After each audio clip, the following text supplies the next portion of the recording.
all kinds of really interesting things. It was pure.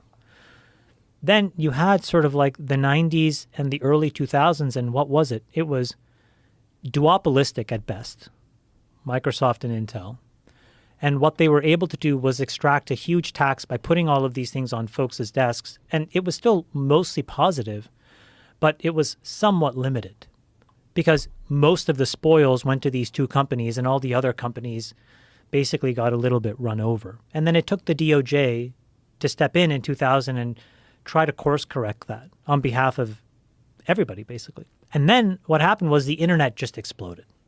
And the internet blew the doors wide open. And all of a sudden, if you had a PC, you didn't have these gatekeepers. It actually didn't even matter whether you were running on Intel anymore. You just needed a browser. So you didn't need Microsoft Windows, right? And you didn't need Intel. And then just the internet just explodes. So we have a positive moment followed by, call it 10 or 15 years of basically economic extraction. And then we have value. I think today it's like we've invented something really powerful. We've had 10 or 15 years that were largely economic. And again, I think, this is like the problem. I'm going to sound like every other, nerd from Central Casting from Silicon Valley telling you this. But I do think that there's a version of this AI thing which blows the doors wide open again. And I think we owe it to ourselves to figure out how to make that more likely than not likely. Well, it seems it's inevitable, right? AI's emergence and it's where it goes from here on is inevitable. It's going to happen. And we should probably try to steer it at least in a way that benefits everybody. And I agree with you. There is a world I could see where AI changes everything. And one of the things that makes me most hopeful is a much better form of translation so that we'll be able to understand each other better. It's a giant part of the problem in the world. It's, the Tower of Babel. So we really can't communicate with each other very well. So we really don't know what the problems are in these particular areas or how people feel about us, how we can't feel empathize. Yeah, we can't. And it's very easy to not empathize with someone where you don't even know what their letters are. Have you been in a situation where you have a translator with the thing in your ear? No. Empathy, zero. Because the problem is the person there is giving it to you in a certain tone because it's first person. Oh, I've had that when I interview fighters. I've had translators. But when you're here, it's very hard to feel empathy for this person because it's this person that you're focused on because you're trying to catch it. So you hear the words. I think somewhat of the meaning is a little bit lost. And then you go back to this person and you say something and they're in the same problem that you are. So I agree that the translation thing is cool. I think that there's going to be some negative areas. And I think that there's going to be a lot of pressure on certain jobs, and we got to figure that out. So it's not all roses. But some areas, if you imagine them, I'll give you a couple if you want, are just bananas, I think. Okay, so I'll go from the most likely to like the craziest. Okay, so most likely today, do you know if you know somebody that's had breast cancer, if they go into a hospital, a random hospital in America, and the doctor says, we need to do a lumpectomy, meaning we need to take some mass out of your breast to take the cancer out. What do you think the error rate today is across all hospitals in America? Oof. It's about 30%. Wow. And in regional hospitals, so places that are poor, right, or places that are in far-flung parts of the United States, it can be upwards of 40%. This is not the doctor's fault, okay? The problem is that you're forcing him or her to look with their eyes into tissue and try to figure out, well, where is the border where the cancer stops? So for every 10 surgeries, what that means are a week later. So imagine this. You get a breast cancer surgery. They take it out. They send it to the pathologist. The pathologist takes between 7 and 11 days. So you're kind of waiting. 7 of the calls come back.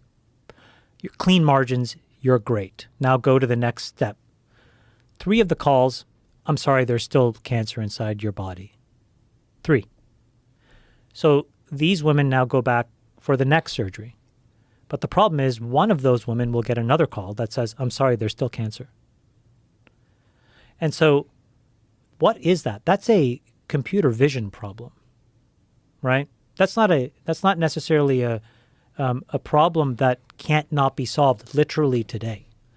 We have models, we have tissue samples of women of all ages, of all races, right? So you have all of the different boundary conditions you'd need to basically get to a 0% error rate. And what's amazing is that is now working its way through the FDA. So call it within the next 2 years, there'll be an AI assistant that sits inside of an operating room. The surgeon will take out what they think is appropriate. They'll put it into this machine, and it'll literally, I'm going to simplify, but it'll flash red or green. You got all the cancer out. You need to take out a little bit more, just right over here. And now you get it out, and now all of a sudden, instead of a 30% error rate, you have a 0% error rate. That's amazing. That's today because you have this computer that's able to help you. And all we need is the will and the data that says, okay, we want to do this, but just show me that it works. And show me what the alternative would be if we didn't do it. And the alternative turns out to be pretty brutal. 14 surgeries for every 10 surgery. That's not what the most advanced nation in the world should be doing. Right. Okay, so if you do it for breast cancer, the reason why breast cancer is where folks are focusing is because it gets so much attention and it's like prime time. But it's not just breast cancer. Lung cancer, pancreatic cancer, stomach cancer, colon cancer. If you look at any kind of tumor, so if you're at the stage where you're like, we need to get this thing, this foreign growing thing out of our body, we should all have the ability to just do that with 0% error, and it will be possible in the next couple of years because of AI. Okay, so that's kind of like that's cool and it's coming. I think between years 2 and years 5, you're going to see this crazy explosion in materials. And this is going to sound maybe dumb, but I think it's one of the coolest things. If you look at the periodic table of elements, what's amazing is we keep adding. So there's 118 elements. We actually just theoretically forecasted there's going to be 119, so we created a little box. It's theoretical, but it's going to show up. And they forecasted that there's going to be 142. Okay? So the periodic table of elements, quote unquote, grows. But when you look at the lived world today, we live in this very narrow expression of all of those things. We use the same few materials over and over and over again. I think that is this next phase of AI. So what you said, which is we're going to have these PhD level robots and agents. In the next 2 to 5 years, we're going to come up with all kinds of materials. You'll have a frying pan that's nonstick, but doesn't have to heat up, whatever you want, from the most benign to the most incredible stuff. We'll just re-engineer what's on Earth. That's going to be crazy. It's going to be incredible. We all benefit from that. The kinds of jobs that creates. We don't even know what job class that is to work with selenium and boron. I'm making up these elements, so please don't. So the point is that that's in the middle phase. So our physical lived world is going to totally transform. I think you get into the world of, it's not just robots that are in a computer, but it's like a physical robot. And those physical robots are going to do things that today will make so much sense in hindsight. So an example, I was thinking about this weekend. Imagine if you had a bunch of Optimuses, like Tesla's robot, and they were the beat cops. They were the highway patrol. Okay? Now, what happens there? Well, first, you don't put humans in the way. I suspect then the reaction of those robots could be markedly different. Now, those robots will be controlled remotely, right?